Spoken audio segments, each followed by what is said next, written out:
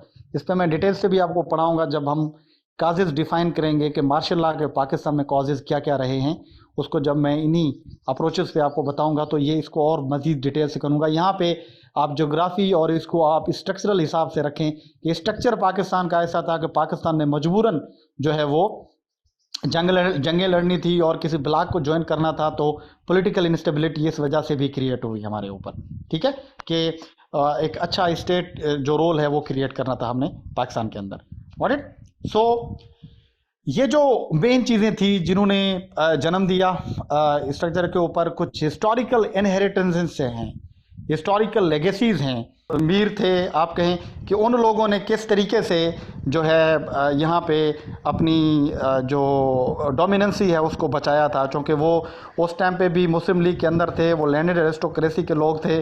उनको ब्रिटिश ने अपने अंडर रखने के लिए उनको सर मीर के खिताब दे दिए, टाइटल्स, इवन कि उनको मैजिस्ट्रेट के पावर्स भी दे दिए कि वो अपने एरिया के अंदर अदालतें भी लगा के कर सकते थे सारी चीज़ें। ठीक है, ये सारी चीज़ें। अच्छा, अभी ये हमारे यहाँ भी है, मैं घोड़की में रहता हूँ, तो यहाँ पे हमारे यहाँ एक बोजदार ये जो उस्मान बोजदार है, इनके जो वडेरे हैं वो सारे घोड़की में रहते हैं। और जो मेरा डिस्ट्रिक्ट है घोड़की, ये वडेरों के हिसाब से सिंध में सबसे ज़्यादा वडेरे आपको इसी डिस्ट्रिक्ट के अंदर मिलेंगे, सबसे ज़्यादा।